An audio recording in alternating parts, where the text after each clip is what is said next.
Good morning, or good afternoon, or good evening, wherever you are in the world. Talent Finders would like to welcome entrepreneur, communication strategist, founder of Profit Up LLC, and podcast host Wendy Babcock. So, welcome, Wendy. Thank you so much, Karen. I'm happy to be here. Thank you. So, I'd firstly like to congratulate you on all your achievements. So, can you share with us how your entrepreneurial journey started? Sure. Well, interestingly, I worked at a hospital for 20 years, and I never really had the ambition to become a speaker or an entrepreneur. So I always tell people I kind of fell into it. I was reading a lot of personal development books during my time at the hospital. I had come from, a bad marriage, and I was trying to kind of straighten myself out, and be more positive. Yes. And there was a book I was reading by Pam Grout, and she talked about something called A Complaint-Free World by Will Bowen. And something about that really resonated with me. And I thought, a complaint-free world. And I kept thinking, what's more negative that we do than complain? So this should be a great fit, like to help me be positive. Yeah, absolutely. So I just happened to look up Will Bowen on Facebook that day, and call it fate, being in the right place at the right time. But his post that day was, hey, I want to train 10 people to do what I do, to get on stages and share my message of a complaint-free world to help inspire people to stop complaining. Yes. And for whatever reason, I'm like, this sounds amazing. And introvert, and I'd never really spoken professionally before. So I don't know what prompted me to fill out that application, but I did. And Yes. by some miracle, out of all the people that applied, I was chosen, and I trained with Will Bowen. And I mean, he's been on Oprah and People Magazine, and he's just an amazing mentor. And so he trained me to speak on his topic. And after about a year, I quit my full-time job at the hospital to speak on stages. And that's basically where it all started. Wow, that's incredible. So with that, you've obviously achieved a lot, and you're also an author. So was this an organic process for you, and what compelled you to become an author? And so, I always thought I had a book in me somehow. I didn't know what that looked like, but even before the speaking, I always kind of want to write a book, but I didn't really know how or where to get started or what to write on. And as I got speaking about a complaint-free world, I had a lot of questions from people like, well, how do I deal with, people who just are annoying? People who, Yes. complaint-free world is about communication. So it's about, having important communication with, team workers at your job or friends and family. And I got questions about, like, what happens if a stranger cuts me off in traffic and I'm angry and I can't really pull them over and have a conversation.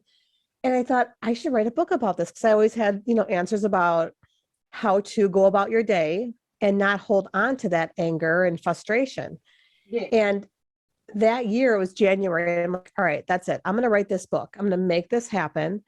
And I just set myself a deadline. I'm like, that's it. This is January. I'm going to launch a book April 1st of this year. And so I gave myself a very short window to write a book, and I just sat down and did it. Wow. And I did launch my book April 1st that year. So was that an easy process for you? Because I know for some people, writing is a real challenge. So sometimes people will have to go to a ghostwriter or something. But do you kind of feel that the process was organic? And I'm not saying easy, but, for some people, it's more natural than, for others. So was it a natural process?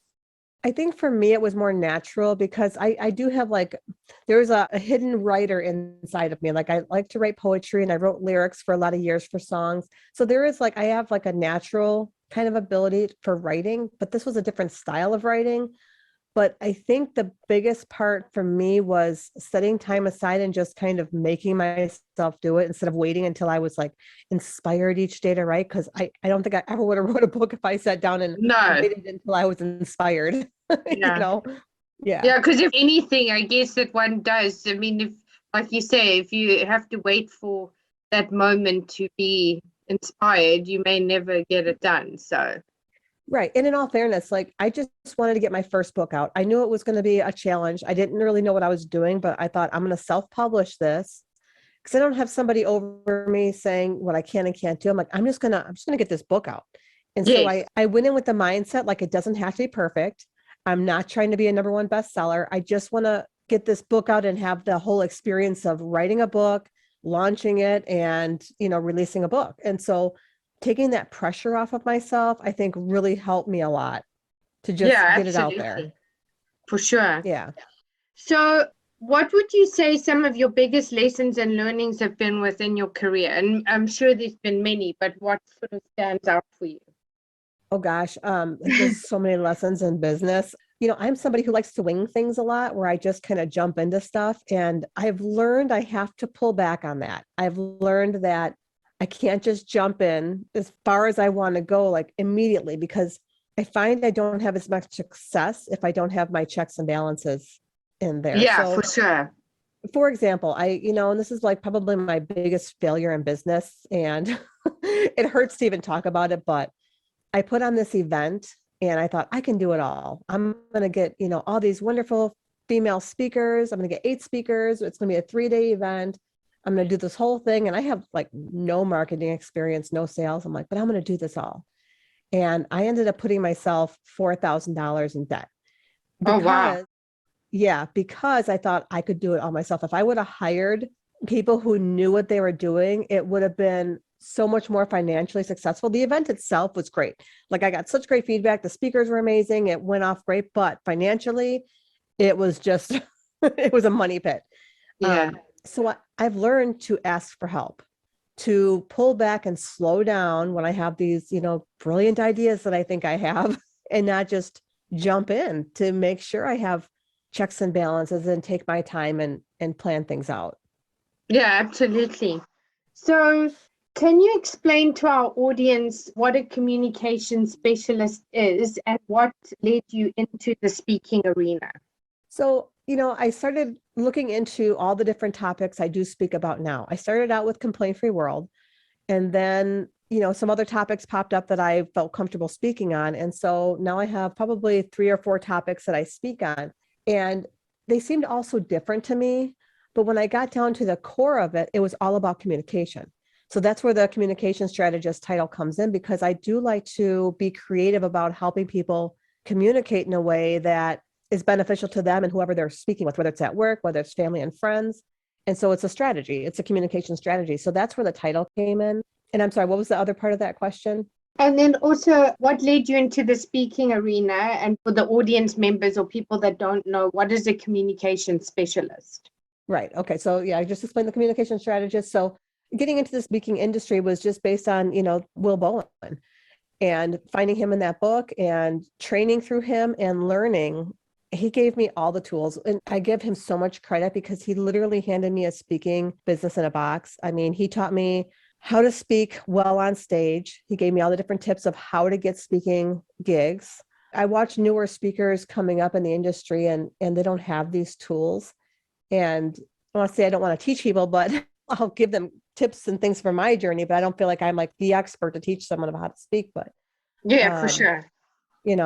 But yeah, it definitely comes down to Will Bowen, to just finding him that day and getting on stages. Now, I will say, when I was in high school, I was in something called forensics, which was somewhat public speaking. It was like a competition with speaking. So I had a little bit of speaking, I guess, in my past, but we're talking, that was a lot of years ago.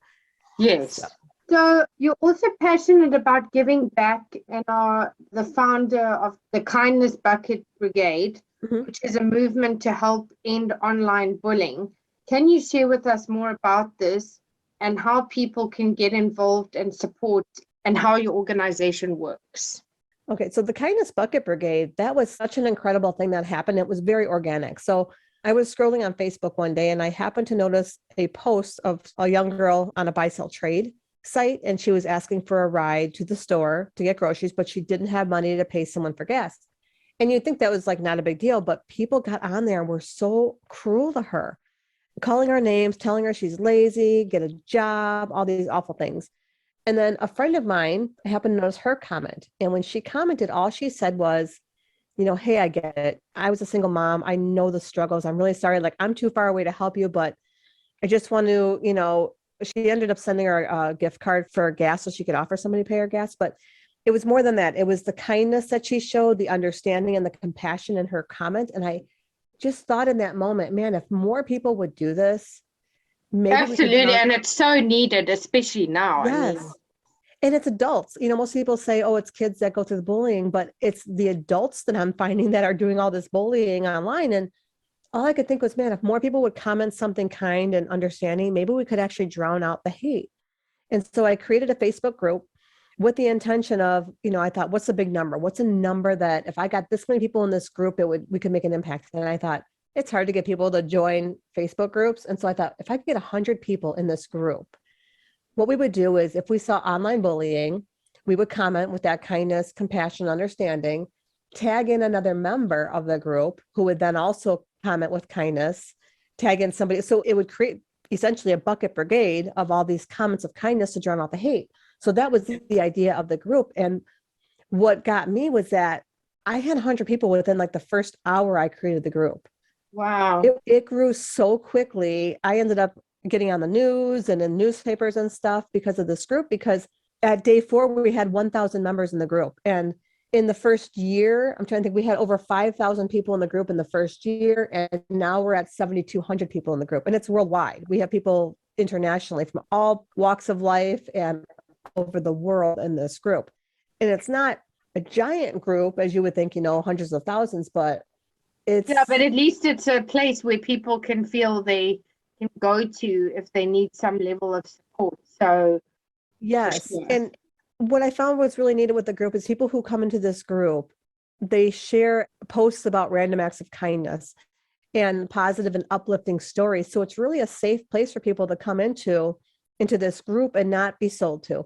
They don't have negativity. We don't allow bullying. And we're really strict in our group about, not sharing things that will cause back and forth conversations that, get pretty fired up. Yeah, exactly. Because that generally does happen when you Right. touch on a sensitive subject. Just out of interest, does it address any kinds of sexual harassment? Because there are people that use social media and, DMing, and that is also a form of abuse or, a form of Right. bullying. So I was just wondering if it addresses those types of things as well. We're really not able to do that. I wish we could. Yeah. And sadly, it's such a problem on social media. Yeah. But for what our purpose is, it's the public posts that people are bullying one another on that we can jump on as, group members and leave those kind comments. But when somebody's doing a personal DM, there's nothing we can really do to jump in there and help. Yeah. So that's the hard part, because there are so many, like, I don't know, I guess little back doors that people can slide into and be like really shady and do shady things. Yeah. And I wish there was a way we could help more there. And maybe there's a way, but. Yeah. Well, maybe in time. So Right, maybe with in that, time. what have been some of your biggest career highlights? So, and actually coming off the Kindness Bucket Brigade, I ended up giving a TEDx talk. Oh, wow. So just this past August, I was able to get on the TEDx stage, and I did talk about the Kindness Bucket Brigade, how it's affected my life with my best friend when we were in grade school. And then I was able to find research that backed up why this group has been so successful and why the members are finding like their mental health has improved with being inside of this group. Yes. So that was a huge highlight. I mean, most speakers dream of being on a TEDx stage. So the fact that I was able to do that, that's been a definite highlight for me. And yeah, I'm still kind of coming off of the high of that event. It's already like end of November, but I'm still reeling from that. That was such a cool experience. Amazing. So Yeah. I want to talk about some of your media features and some of the PR that you've had. And has this helped you and impacted you? And why do you feel it's so critical? Oh, it's so important. And the interesting thing is even though the TEDx, the Kindness Bucket Brigade, I don't really speak on that topic. I mean, I've gone to high schools and schools before and talked about kindness, but it's not my main topic. But just that alone, because I have been featured on like news stations locally, and we even were in the Reader's Digest, and that alone, it gives you a bit of authority, I guess. Yeah, and credibility. It adds to your credibility, I suppose, as well. Absolutely. And when you can put that like on your website or people are sharing it on Facebook, it creates kind of this buzz around who you are. And like you said, that credibility is huge. And so I've definitely, gotten more speaking engagements. I've been able to raise my prices and, charge a little bit more for what I do. And it really does lend to what you do. So the more like PR and, magazines you can get into, podcasts, whatever it is, the more you're out there, the more people see you. And it just really does lend to that authenticity. It lends to the credibility and the authority that you have. And it definitely will boost your business. It definitely has for me. So you're also a podcast host of your own show. So can you share with our audience what was the inspiration for starting your own show and what is your focus for the podcast shows? Oh, sure. So the podcast came into play because I found that I really enjoyed talking to other entrepreneurs and hearing their journeys. Yes. So my first podcast was called Her Laundry Unfolded. And I interviewed women who had gone through different challenges in their lives. And we moved through like how they found their success, no matter what that looked like, whether it was in business or in their personal lives. And I just found I loved interviewing people and hearing their stories and sharing it with the world and really celebrating that victory. Yes. And then my second podcast that I'm currently doing is called Profit Up Chuck. And that's more of a fun, upbeat interview for entrepreneurs who want to share their genius. But I do it in a way where we really build the know, like, and trust. So I ask them basically icebreaker questions. I call it my slam networking method. So before they even introduce themselves, I start asking them these crazy questions so people learn about their personality, their sense of humor, and who they are. And then we wrap it up with, give me 3 tips that you would tell new entrepreneurs in your zone of genius. And it's just a really great way for me then to kind of, I guess, pay it back in a way, like to highlight other entrepreneurs and other people so that they get that kind of the PR and they can get their voice heard by other audiences. Yeah, absolutely.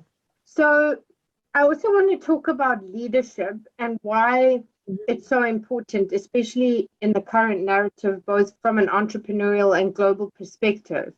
And what makes your leadership style different? And can you give us any examples? Sure. I think for me, what I've learned over the years is to stop trying to be so professional. I mean, professionalism is wonderful. But what I found, especially during the pandemic, is my leadership style is more relaxed. I like to be a lot more authentic. And that word gets thrown around so much, authenticity and being authentic. What I All mean the is like, buzzwords. yeah, all those, great words that people throw out there. But what I mean is truly be that way. Like show up as yourself, include your sense of humor and your personality, because right now I'm in like more of the networking sphere as far as my business goes. And what I have found is if I can connect with somebody at a more personal level, if I know who they are, besides what they do for their business, I am more likely to refer that person and do business with them. And so really honing in on me showing up and being a goofball that I am and a jokester and putting my TikToks on my Facebook, and people are like, whoa, I didn't know that you had this crazy sense of humor and stuff. And it narrowed down my audience while expanding it at the same time, if that makes sense. Like it narrowed it down. Absolutely. Yeah. So it really pulled out the people who are really like my lifers, my people, the people who really follow everything I do, opposed to the people who are like I like what you do for business, but like your personality is not my style. And that's totally okay. But it also expanded. I was able to bring in more people who really were drawn to my personality. And then they learned about my business. And that's, to me, like that's the ideal situation for me. Like, I want to bring you in with my personality. And then if there's business that comes after, perfect. Then we already know we're like a great fit. So my leadership style, is basically personality first, business next. Yeah, absolutely. So as a mom and having your own business and being involved in so many different projects, how do you juggle so many roles and what do you do for your own mental health? Because I think obviously mental health is a big subject at the moment. Huge. And it's been amplified even more through this pandemic. So, what do you do for your own mental health or mental well-being? So for me, I'm learning, it's a learning process being an entrepreneur. And I'm fortunate my girls are now 22 and 25, but there even comes into play as being an entrepreneur. I mean, kind of showing up and showing my own daughters what's possible, because I'm 46 years old and I just got started in this entrepreneurial journey at like full time, like in my early 40s. And so I think it's important as a mom to show them you can chase your dreams. You can do this crazy thing that, is kind of scary. And my oldest daughter, who does really struggle with mental health issues, she's an entrepreneur. And she is really showing up for herself and believing in herself and learning to put her artwork and things out there to become successful.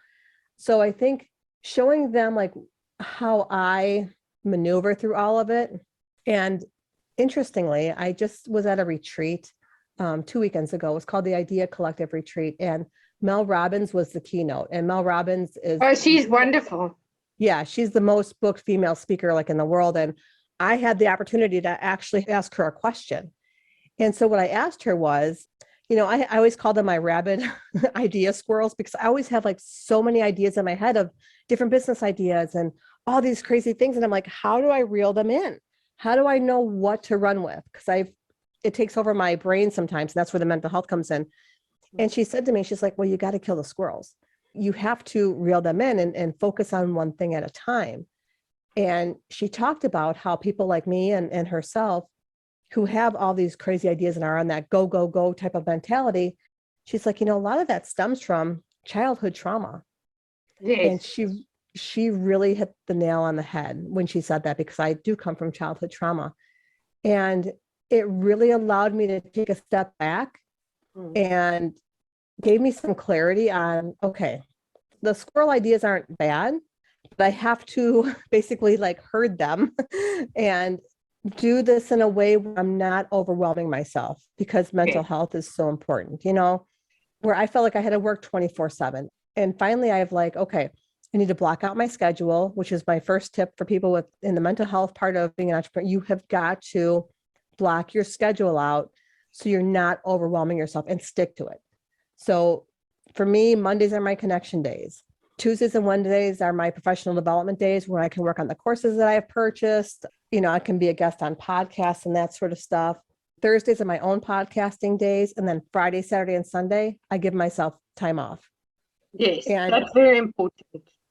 And I only started this probably about a couple months ago. So, and is it working well for you?